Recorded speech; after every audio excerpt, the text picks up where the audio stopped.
Good morning, good afternoon, good night, depending on when you are watching this. It's me, it's the SEEP. Coming to you semi-live from room 208. I'm sitting in my favorite spot. I got the most comfortable chair in the room. The sun's shining on my neck, but I can still see the door. The lemon air freshener smells good, but there's still a slight breeze coming out of the ceiling air ducts. It's a good day to not be here. I'm in Florida, and you're not. But that's okay because I still want to teach you something. And so I'm going to record a short video for today and give you guys some things to do. So here's the order of operations on things for today. It's obviously a C day, which means if you know anything about my schedule, I have all three of my world history classes today. And I don't want you guys to just sit and do nothing. I can't let you be phone zombies on my watch. And so I'm going to leave you a little bit of something to do. And so here's the order of operations for today, my friends. We'll see how you guys do. I'm leaving you this short video. You should take some time, listen to these, write the notes down in your notebook. Actually, give it a listen, though. Get the things in your notebook because this will be kind of informational. It'll show up on the test. And then when you guys get done, I posted an assignment called Comparing Revolutions in Google Classroom. Check the due date. You're actually going to get tomorrow, or if I don't have you tomorrow, Monday, a little bit more extra work time to work on that as well. So again, you've got a sub today. I'm not here. Remember, be on your best behavior. I don't expect you to be perfect, but I expect you to try. Okay. Remember, if anything gets back to me that things didn't go well, boy, you don't want to be you. So anyway, today what we're going to do is we're going to talk about three people who had a big impact on the Enlightenment. And all three of these people actually had a pretty big impact on the United States and the formation of the U.S. and the ideas behind the American Revolution.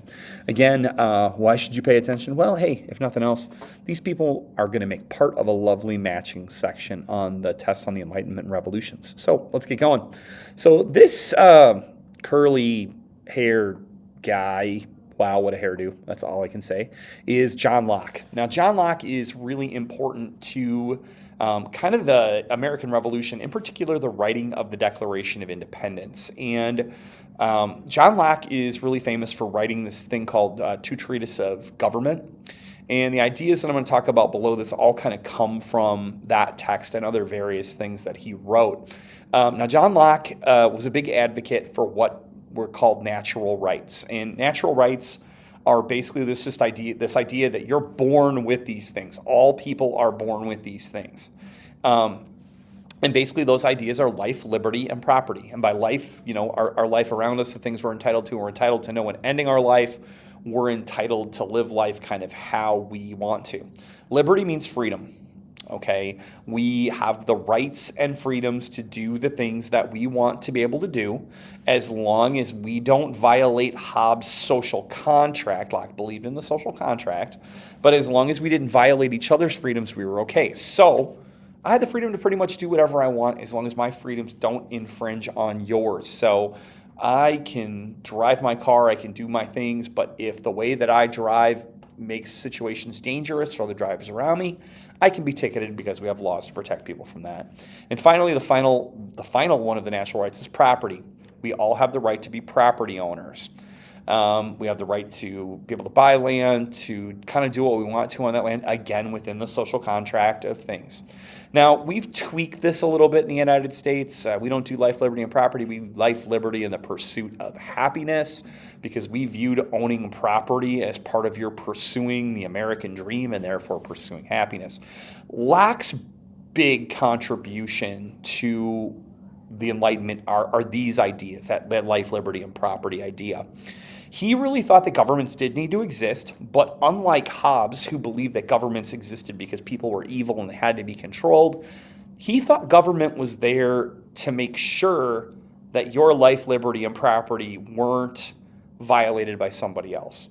So he didn't think that the government really played a role in dictating what we did. He thought the government played a role in protecting us or helping to mediate, that means to get in the middle, if something went wrong.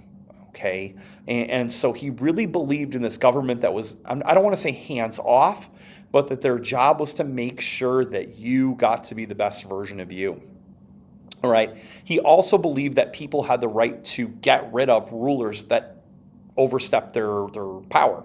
And so in his case, when he thought about monarchies, kings and queens, emperors, czars, whatever you want to call them, he believed that the regular everyday person had the right to get rid of that king or queen. And if you could get them to leave the country, great. But if that means violence, that's what that means. He really loved the idea of democracy because, at least in the United States, every 4 years, we have the opportunity to vote for a new leader of our country, new president. If we don't like the way that person A did things in the next election, we vote for person B or person C or however the political system in that country works. And so our power as citizens comes from our ability to pick our rulers. He obviously influences the American Revolution because when you read the Declaration of Independence, and I don't know if you guys have ever had to do that, it really kind of comes back to this idea of life, liberty, and property. It is a central thing that basically the leaders of England have overstepped their power, and it's not their role to tell us what to do. It's their role to protect our rights, and our rights are life, liberty, and property. And if they're going to take that away, we need to break away. And so when Jefferson and other founding fathers wrote important documents like the Declaration of Independence, like the Constitution, they kept the ideas of John Locke and others in mind. Next, we have Voltaire. God, these guys must have spent a lot of money on hair stuff because look at this, guys. Think of this. This is wow. Even Ryder and Andre should be jealous of this guy. Okay, Voltaire is obviously French. He obviously has a big impact on the United States as well because he kind of advocates for some ideas that we believe in. He is a huge champion of free speech, and free speech obviously is one of your big parts of the First Amendment in the Bill of Rights and the Constitution. Now, Voltaire obviously believed that your free speech, had some sort of limits. You couldn't say things that directly could harm somebody. Again, no yelling fire in a movie theater or yelling bomb in an airport, but that you had the right to say that the leader is doing a poor job or the leader is doing a great job. I have the right to say I disagree with school policies, Mr. Searoot, and I think we should change these things without fear of being punished for voicing your opinion. Back then, voicing your opinion could get you killed, and in other parts in history, voicing your opinion could get you disappeared. Okay, he was also a big believer in religious tolerance or religious freedom. That part of free speech and part of the whole idea of that comes from Locke on the last slide, life, liberty, and property, is that you should be allowed to worship how you see fit and who you see fit. And so Voltaire was this big champion of that idea of liberty. He criticized absolute monarchs. He believed that monarchs, did not tolerate different religions. They advocated for their own religion, but he also thought that they limited free speech. If you were afraid of the king, you were not going to speak out against him. Otherwise, you could end up dead in whatever way that person did things. And he also believed that the church was wielding too much political power at the time, that the opinion of the Pope and the cardinals and the bishops were playing too large a role in the way that people lived their lives. He believed that the church had a place, but he believed that that place was in religion, not in dictating what you did for a living, how you spent your money, and what you could and couldn't say. Voltaire is famous for a few famous quotes, but probably the one that he's the most famous for, at least in this way of thinking, is he said, "I disapprove of what you say, but I will defend your right to say it." Meaning that while I don't agree with you, I agree that you should have the right to be heard.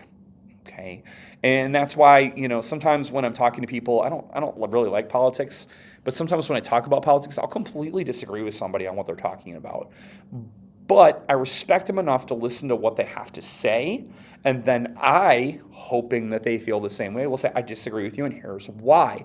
And I hope that they hear me out. And that concept, it's not new, but Voltaire was the one that made this a big thing at that time. He also advocated for the separation of church and state. Okay, now obviously in a public school, I think you guys know that we're not supposed to push like a religion. The United States government has a separation of church and state. It's not supposed to advocate that one religion is better than another or establish an official religion of things. Voltaire believed that as soon as you started to mix politics and church, it was going to dictate the way that you felt about certain items that might be controversial. If you think about the United States, I'm sure you guys are all very intelligent. You can think of maybe a thing or two that politicians' religion may impact the way that they feel about those things. Voltaire was also a little unique because he used satire. Satire is kind of a form of like sarcastic comedy. He used that, his sarcasm, his wit, his humor, to criticize social injustice or inequalities. He insulted people in a comedic way to point out the things that they did wrong. Voltaire was a big believer in using comedy to point out the shortcomings of someone else's argument. And last but not least, Montesquieu. Okay. Now, Montesquieu is another one of these guys who he wrote a book. Again, I'm not going to test you guys on the books, but kind of helps me make sense of the world. He wrote a book called The Spirit of the Laws. And a lot of these ideas that are underneath this came from this spirit of the laws. And he makes a really major contribution to what will eventually become the American government when he talks about this idea of separation of powers. Separation of powers means that no one piece of the government has all the power. In the case of a king or an emperor, czar, or a queen, they make the law, they make sure the law is followed, they make sure the law is fair. They do everything. They are their own check and balance. They're the judge, jury, and executioner. But Montesquieu believed that that kind of ultimate power corrupts ultimately. That if someone has too much power, eventually they're going to use their power in a way that is not good for the social contract or life, liberty, and property or separation of church and state. And so he advocated for kind of what we now have is just three branches of government. Now, he didn't exactly come out and say this, but he advocated for an executive branch, one that made sure that laws were executed and that the rules were followed. A legislative branch, the legislative branch writes and proposes laws and answers back to the people. And then you have a judicial branch, and the job of the judicial branch is to make sure that the laws are fair and just and follow the rules of that said government. Obviously, this influences the Constitution because we have a three-branch government. We even have a bicameral legislature, which means two houses within things. Now, Montesquieu didn't necessarily accommodate for political parties, Democrats and Republicans and other various parties around the world, but he did believe that splitting the power up within a government made for a better balance where more voices could be heard and more people could be listened to. Then within that, he believed in this idea called checks and balances, where the different parts of the government kind of kept an eye on each other to make sure that nobody was doing anything that was unjust or unfair, that was taking away people's life, liberty, or property. Like, for instance, when a law is passed by the legislative branch, a governor or a president has the right to veto that law, say that law is not fair, just, I am not signing it. The judicial branch can find a law unconstitutional, that in the United States it doesn't follow the rules of the land, and therefore that gets thrown out. You've been seeing quite a bit of that probably in your lifetimes in governments where they talk about the Supreme Court being involved in a law or an argument between the executive branch and the legislative branch about the intention of a law or whether a law should be a thing. Now, guys, honestly, I'm going to tell you that if you're into government, if you're into those kinds of things, or think you might be, these three guys I talked about today play a pretty major role in making what we now know is our country. Okay.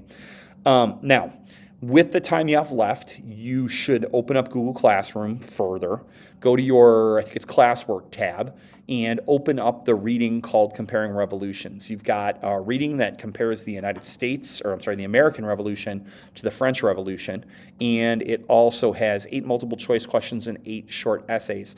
Make sure you're getting something out of it because that reading is going to kind of be the basis of our conversation on those things. Behave yourselves. I hope you have a great day. I will see you guys soon. Go Cardinals.